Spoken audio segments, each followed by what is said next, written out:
What's up, guys? Mason the Brock Henderson here, and this is Legends of Tomorrow, Season 2, Episode 12, Camelot 3000, or Camelot slash 3000, or Camelot and 3000. I don't know what it's called. It's Camelot and it's the year 3000. So this is a very interesting episode for a lot of reasons, mainly because it gives us some information we were not aware of before. So, of course, this is more searching for the Spear of Destiny. But we come to find out that apparently Rip used the Justice Society of America to spread the spear.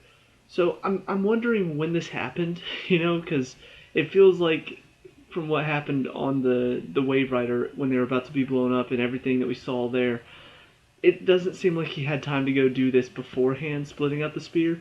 So it must have been something that he did before we knew the team or something along those lines. I don't know. But for whatever reason, he took the Justice Society of America and spread them out. So the first team, or the first place that the team goes to, is the year 3000 in Detroit. And Dr. Mid-Nite is there, but Rip gets there first, kills him, and takes the spear that he was hiding. So then they find out that the next spear is in Camelot. And, of course, we see Nate's all like, it's not like Arthurian legend, it's nothing like that, that's just a myth. And all of a sudden it is like Arthurian legend, and so like, what's going on? Well, all of a sudden, Stargirl shows up there. I think that's her name. Once again, I should probably look up names before I do these reviews. Stargirl, I was right. So she has her piece of the spear, but apparently she turned this place into just like the Arthurian legend, which is why it's all like this. So that was kind of interesting to see. But they are in Camelot, and they are, enjoying their time for the most part, but then all of a sudden the Black Knight is causing problems. Turns out to be Damien Dark. Here comes Rip Hunter. He's got this piece of tech that he took from Dr. Mid-Nite that apparently allows him to control the mind of others, and so he controls Arthur and all of his knights and tries to use that to take the spear by force.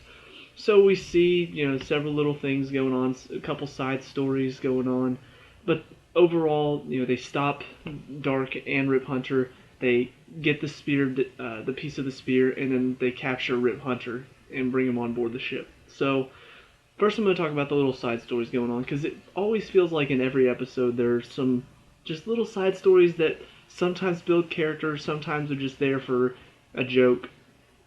The first one, which is kind of a joke, is we see Dr. Stein. He takes one of the pieces of equipment that Rip took that controls the mind. He took it from Dr. Mid-Nite's lab as well.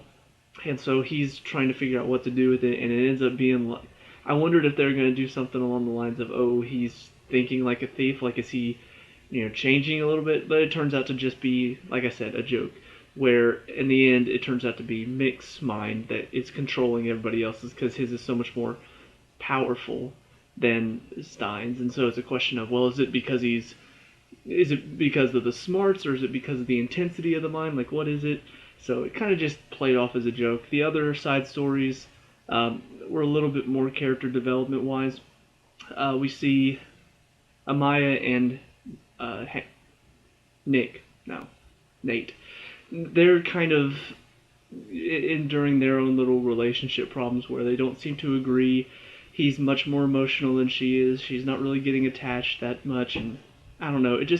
I still don't really like them together as a couple. It still seems like it came out of nowhere for me. So seeing them go through this problems and stuff like that, it just doesn't get to me as much. I'm just kind of like, who cares? I'm not really invested in that right now. So in the end, it turns out, when they find Stargirl, she's asking, why don't you come with us? Why do you want to stay here? It turns out she's gotten connected to Camelot and her little legend that she's built. And so, that in turn lets Amaya know, oh, same for me. I've become connected to this team, to the legends, and to Nate. So, it was a simple story, but just one that I'm not really invested in at the moment, unfortunately. And then the other side story is we see Ray is apparently wanting to live out this tale of he wants to live in the legend. He wants to be a knight of the Round Table because he loved that story as a kid, just like somehow he loved, Star Wars as a kid. So I don't know. It seems like there's a new love from his childhood. Obviously, he's a nerd, but it feels like every single week he's becoming in love with something different. He's becoming passionate about something else.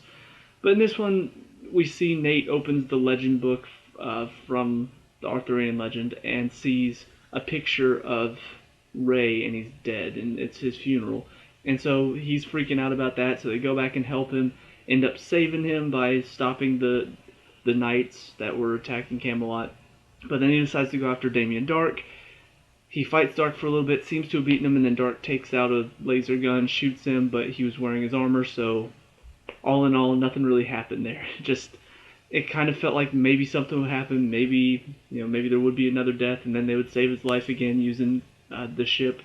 But in all honesty, it just seemed like they had the potential to do something there as far as Ray's story, as far as building him as a character a little bit maybe. But in the end, it just turned into, oh, he might die, guys, he might die. Oh, he's not dead. Okay, end of that. That's pretty much it as far as the side stories go.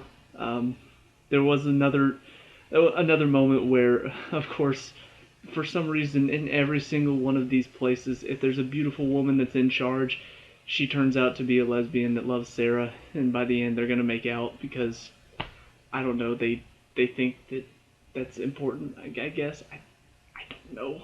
It seems kind of random. Just all of a sudden Guinevere, they're talking like ooh, and then you know what's gonna happen at the end, and sure enough.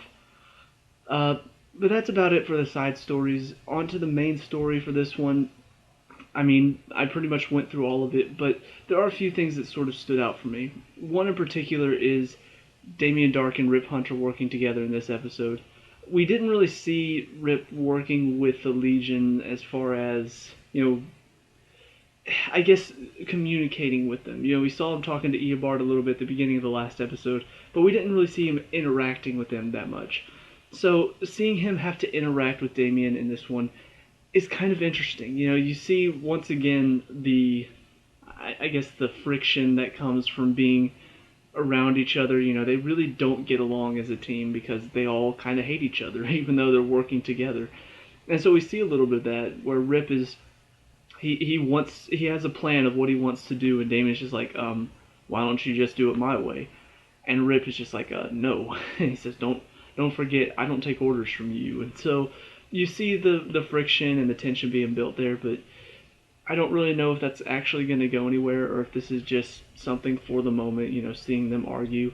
Maybe at the end of the season they'll all turn against each other. That would be kind of interesting, but ultimately what it leads to is Rip ends up getting hacked by Arthur after they destroy the little brain chip things. And Damien's just like standing there. He's just like, ugh. He's just like, I'm sorry, I don't do rescues, and rides off and leaves Rip there. So they take Rip back into the ship, and I guess they patch him up using Gideon's software or whatever she does that can save people's lives even though they're dead.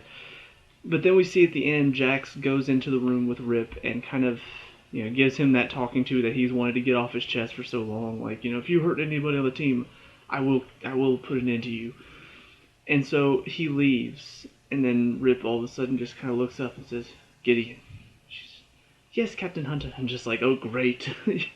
And honestly, when I think about it, now it kind of makes sense why you don't want Rip on the ship. I was asking that question at the end of the last episode, like, why wouldn't you take him in? Why wouldn't you take him prisoner? Don't kill him, but take him prisoner. Now it kind of makes sense why you wouldn't. Except, now I'm wondering why take him prisoner at all then. Like the fact that he has control of the ship, he has control of Gideon.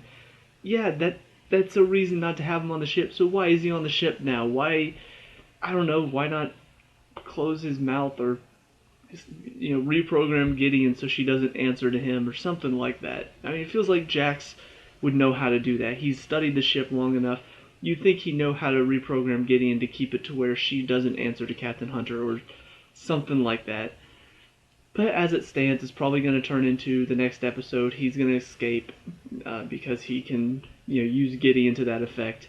And so we're going to have that, and then he's going to escape and join up with the Legion again. And we'll probably see him interacting with the rest of the Legion as the season goes on because it's something that I feel like they're probably going to do. So I think that's about it for this episode, though. It was it was fairly interesting overall. I mean, it built some story, but all in all, it mainly just it moved the story along as far as the Spear of Destiny and the Shattered Pieces go.